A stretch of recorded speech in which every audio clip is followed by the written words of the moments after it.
रश्मि और अमर लॉकडाउन के चलते डेटिंग ऐप पर मिलते हैं। उसी बीच उनकी बॉन्डिंग बहुत अच्छी बन जाती है और दोनों एक दूसरे से प्यार करने लगते हैं। बस लॉकडाउन खत्म होते ही चट मंगनी पट शादी। उससे पहले घर में बात तो कर लो। अरे माँ पापा कभी मना नहीं करेंगे। अमर की बात सुन रश्मि खुश हो जाती है। ऐसे ही दिन बीतते हैं और देखते ही देखते लॉकडाउन खुल जाता है, जिसके अगले ही दिन अमर अपने परिवार के साथ रिश्ता लेकर रश्मि के घर पहुंच जाता है। अभी लॉकडाउन खुला ही है और कोरोना तो खत्म भी नहीं हुआ, इसलिए ज्यादा कुछ ना करके अगले कुछ दिनों में छोटे फंक्शन के साथ शादी कर लेते हैं। अमर के पापा की बात पर सब सहमत हो जाते हैं। कुछ दिन बाद दोनों की शादी हो जाती है और रश्मि अपने ससुराल पहुंच जाती है।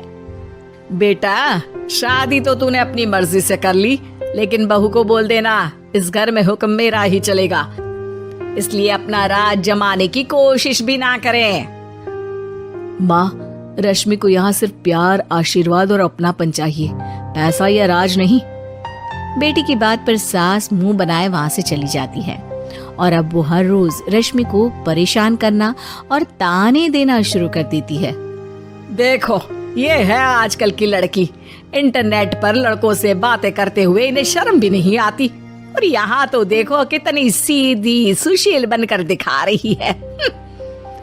मम्मी, शादी के रिश्ते वाले इंटरनेट ऐप से जब किसी को कोई दिक्कत नहीं है, फिर डेटिंग ऐप के जरिए मिलना किस तरह गलत हो सकता है? रश्मि के डेटिंग ऐप वाली बात सुन उसकी हैरान सास तुरंत तुनक कर पूरे घर को सिर पर उठा लेती है, जिसकी आवाज सुन अमर और उसके पापा भी वहाँ आ जाते हैं। हाय मेरी माता, इतना बड़ा झूठ! डेटिंग ऐप को इंटरनेट के जरिए मिली है बोलकर इस कलमुही को मेरे सर ला बिठा दिया। अरे नास पिटी, तुझे जरा भी शर्म नहीं आई? वहाँ न जाने कितने लड़कों से गुलू गुलू करके तुझे मेरा ही लड़का मिला था फंसाने के लिए। माँ, मुझे तो समझ नहीं आ रहा क्या बोले जा रही हो। डेटिंग ऐप इस्तेमाल करना कोई अपराध नहीं है, और तुम रश्मि को ऐसा कैसे बोल सकती हो? मैं भी तो था उस ऐप पर। पहले उसके लिए माँ से झूठ बोला और अब लड़ाई कर रहा है। सास और अमर की बात सुनकर रश्मि हैरान खड़ी रहती है। अमर, तुमने घर में झूठ क्यों बोला? ये सब देख रही हो ना, इसी की वजह से झूठ बोलना पड़ा। एक तरफ अमर और रश्मि की ये बात चल रही होती है, वहीं दूसरी तरफ सास का नॉन स्टॉप क्लेश सबको परेशान कर देता है। सब एकदम चुप, जो हुआ सो हुआ, अब मुझे कुछ ना सुनाई दे। पति की बात सुन सास चुप होकर वहां से चली जाती है, लेकिन अब वो रश्मि के सिर दुनिया भर के सारे काम डालकर उसका जीना पहले से भी ज्यादा मुश्किल कर देती है। मम्मी, मैं आपका गुस्सा समझ सकती हूँ, आपको जो करना है कर लीजिए, मैं कभी कुछ नहीं बोलूंगी। उम्मीद है किसी दिन तो आपका गुस्सा शांत होगा और नफरत प्यार में बदलेगी। रश्मि की अच्छाई को उसका नाटक समझकर सास गुस्से के 7वें आसमान पर चढ़ जाती है और उसी शाम रश्मि को नीचा दिखाने के लिए अपनी सहेलियों को घर बुलाकर उसकी बुराइयां करने लगती है। अरे कौशल्या, क्या बताऊं, आजकल के बच्चे ना बहुत एडवांस हो गए हैं। पहले रिश्ते घर परिवार वाले सब देख परख के कराते थे, और अब ये लोग खुद न जाने कहां कहां मिलकर खुद ही सब कुछ पक्का करके हमें बता देते हैं।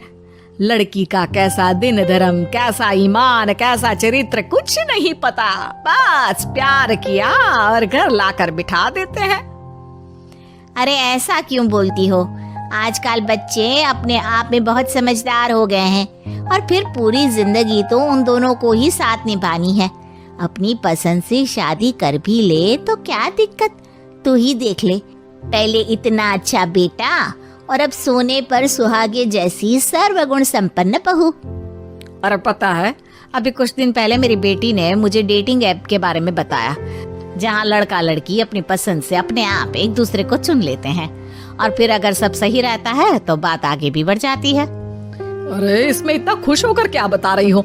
ये तो गलत है। न जाने कौन क्या है, कितना झूठ कितना सच है। अरे पर सोचो, जब तुम किसी के बताए रिश्ते को देखने जाते हो तो क्या एक ही बार देखने से सच झूठ का पता लगा सकती हो? जरूरी नहीं कि बच्चों का लिया फैसला हमेशा गलत हो।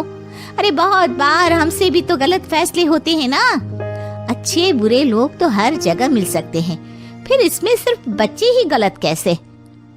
सहेलियों की बात सुन सास सोच में पड़ जाती है और इसी तरह कुछ दिन बीत जाते हैं, जिसमें ना तो वो रश्मि को परेशान करती है और ना ही कोई ताना सुनाती है, जिसे देख रश्मि परेशान हो जाती है। मम्मी, आपकी तबीयत तो ठीक है ना? कुछ दिनों से देख रही हूँ आप मुझे कुछ बोलती ही नहीं। तो मेरा परेशान करना ज्यादा अच्छा लगता है क्या? नहीं, आपकी शांति उससे ज्यादा परेशान कर रही है। शांति इसलिए है क्योंकि मुझे एहसास हो गया है कि गलत तुम लोग नहीं, मेरी सोच है। प्यार तो एक सुंदर एहसास और शादी खूबसूरत साथ है। अगर ये साथ सच्चा है तो कहीं पर भी किसी भी तरह जुड़ा हो, उससे कोई फर्क नहीं पड़ता। आप कौन है? इतनी अच्छी बातें मेरी पत्नी तो नहीं बोल सकती। क्या आप भी?